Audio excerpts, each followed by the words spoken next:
What's up, YouTube? It's Nite, and today we are going to start with the losers bracket from the 2v2 tournament. This is, of course, the Winter Open 2021. We have a game between Rage? No, not Rage, sorry. No, it is Rage. It is Rage and Captain Dark. No, Dark.Legend, sorry. My bad. This is like the 6th match I'm casting today. My brain is a little mush. Let's go ahead and introduce our players. It is the first representation of Rage. It is our green Cyber Commander, Kenny. He's opened up with a triple research station opening, and his teammate, Fortuna, the one and only. He is our blue UEF Commander, opening up with a double air factory opening. His opponents, or their opponents, are Captain Dark, our red Cyber Commander, opening up with a triple research station, and his teammate Treallach, opening up with a double air factory. Now, I did a cast of HVK a little earlier. No, that's not... Okay, never mind. Just disregard that. Man, this cast is already off to a great start. It looks like Dark.Legend is going to be pushing out here with their air, trying to engage with the Wasps early on here. I am not sure if this is the smartest idea. What did that plane just do? Did you just see that somersault? I'm not sure what that was about. Actually gets a decent engagement, so if he was there a little earlier, this would be much better, but he's still gonna... Is he still gonna win? This looks like a win for Captain. You know, I have been playing some 2v2 games, and you know, Cyber and Air is just very strong apparently in the beginning. That's kind of crazy. You know, he doesn't win here, but I think with a little bit more control, and if he had his reinforcements earlier, I think HVK would have won there. And I might have said Captain Dark, but I'm wrong. Captain Dark is going to go straight into that megalith, however. And he is a little ahead of his opponent to place down that factory, but I think that's going to be negated by the fact that his factory is so far back. And he doesn't have that much eco in the front either, so it's a little bit of a mistake. He doesn't have enough to afford that megalith right off the bat, which is really the real thing that matters here. So we'll see if Fortuna is going to get his starting to build earlier. And look at this, HVK is still doing a really good job here contesting with air. I think he might... It's so hard to see brown planes on this map. He's actually going to win. Man, Cyber and Air is ridiculous early on. Wow, that's... I think I'm now convinced that Cyber and Air is early game better. And if you utilize it... If your opponent doesn't tech properly, that is. I'm guessing Fortuna went build cost reduction. And yes, HVK actually has stars on his. So... yeah, I think it's impossible to win if the Cyber controls his air properly. I think it's impossible to win if you don't have the upgrades. So, interesting build that I'm discovering here on Fields of Ices. Of course, I haven't done as much 2v2 or team game casting, so do be patient with me as I kind of discover the strategies and things. So, it's kind of a new adventure. Of course, SCS 2020 did not have 2v2. But now we have, it looks like, no shields yet for HVK, no shields. Well, there can't really be shields at this point for Fortuna. I don't like this engage. This is going to be a very nice engage for Fortuna. He has the numbers here, and he has the engage. A lot of HVK's air is actually just sitting there in one spot. That's not a good thing you want to see. And yeah, his air just kind of melts away there, which is very unfortunate because up to this point, I thought he did very well on air. And that is a very difficult loss there.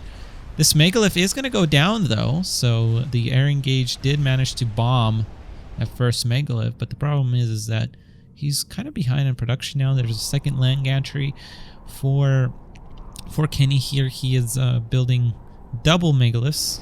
Oh, actually, he has a cicada now. So that's definitely going to be very difficult to deal with. Do we have a first cicada for Captain Dark? No, we don't. So, yeah. And couple that with air, that's going to be very, very hard to deal with. Although, Fortuna doesn't seem to be switching to bombers at all here. Yeah, still building wasps. I don't know why. He's building wasps out of all 5 air factories. Fortuna, why? Oh, Lord. There's gunships from HVK. I like how HVK is playing. I talked about this, I think, in the last cast that I did.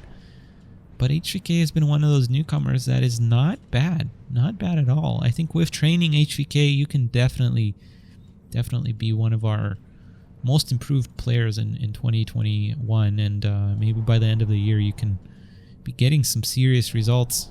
And, you know, I wouldn't discount it out of the realm of possibility. Because we had so many players in 2020 who've improved so much in the last year, and now they're contesting, you know, top spaces. Most notably, of course, it's Vanity and JWix, but I think there's others as well.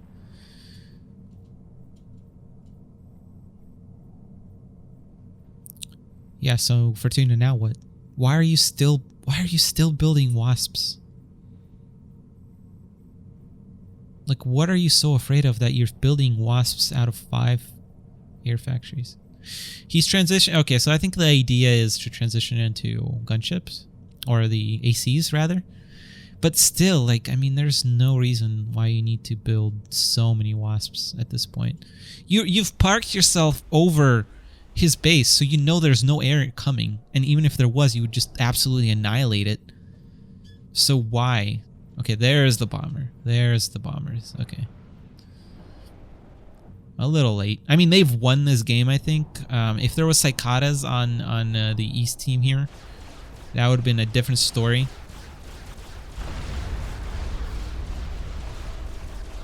Wow, this actually micro is not great here. Cicada is going to fall without Megaliths really engaging here.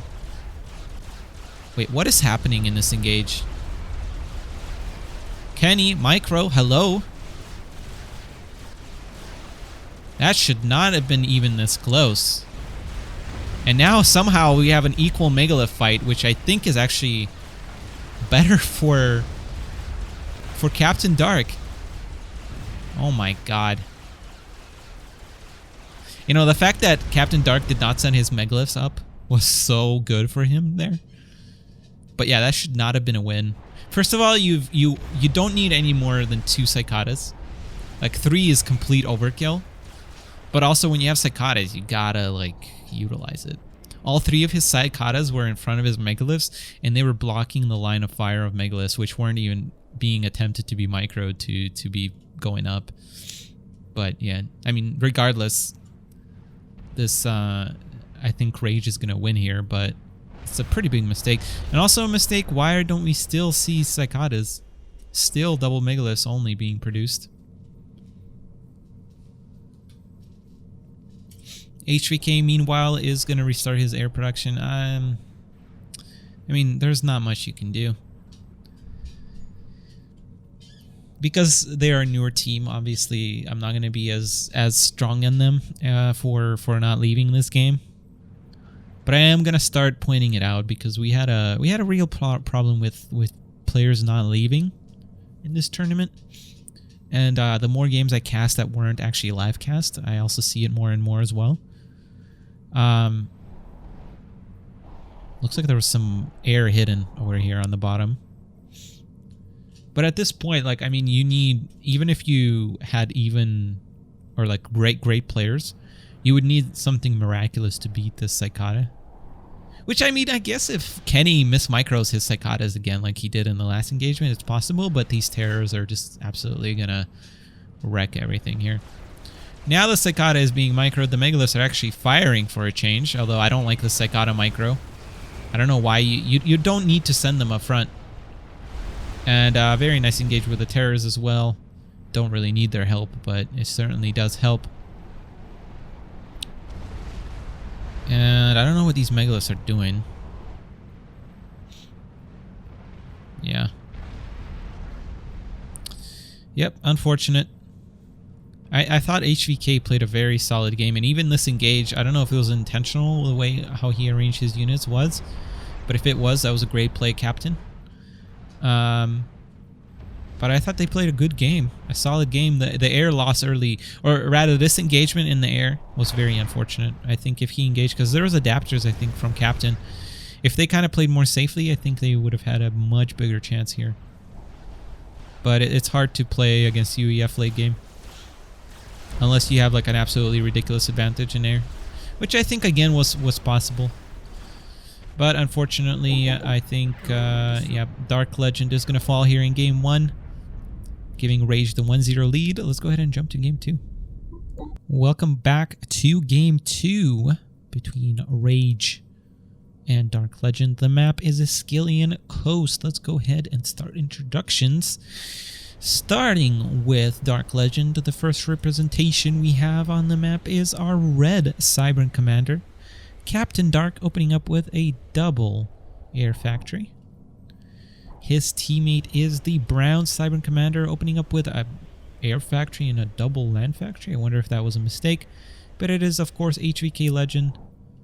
And they are playing against, in the front spot, we have Kenny, our green Serpent commander, opening up with a triple land factory. I think that was a mistake. I think this is a mistake. Yeah, even how it's positioned, I think this is a mistake from HVK. And Kenny's teammate is the blue UEF commander. It is Fortuna, opening up with a double air factory here. And I think this map is a little different. I don't think you can get as much success on this map with Serpent Air. It looks like HVK did decide to build one Gemini out of that.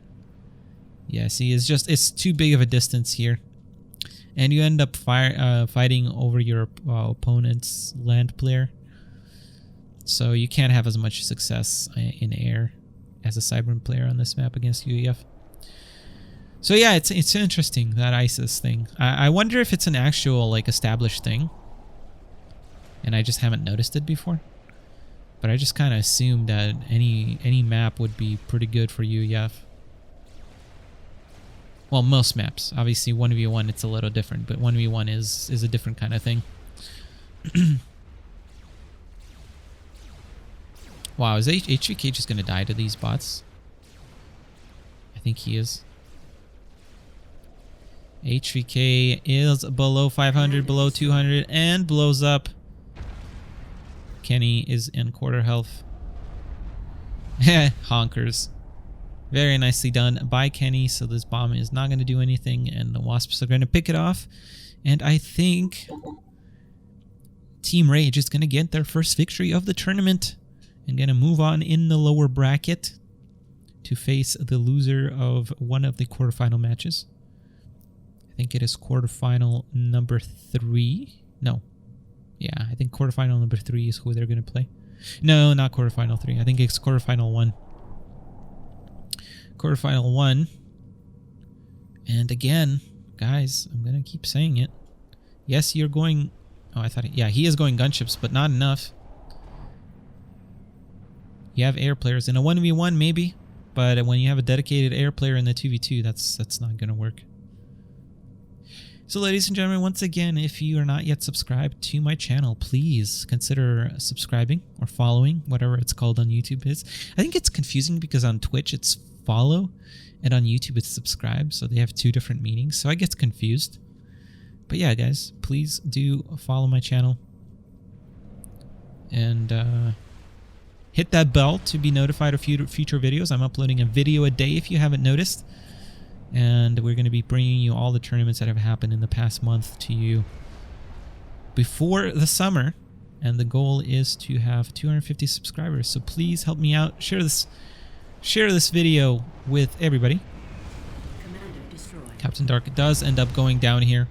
And unfortunately, that means they are the first team to be eliminated from this tournament. And best of luck to Rage. Thank you guys for watching, and I'll see you in the next video. If you're still watching, give a thumbs up to this video. If you liked the video, leave a comment. If you loved the video, please subscribe. And if you are blown away by it, check out my Patreon page. This has been Nite. Take care and peace out.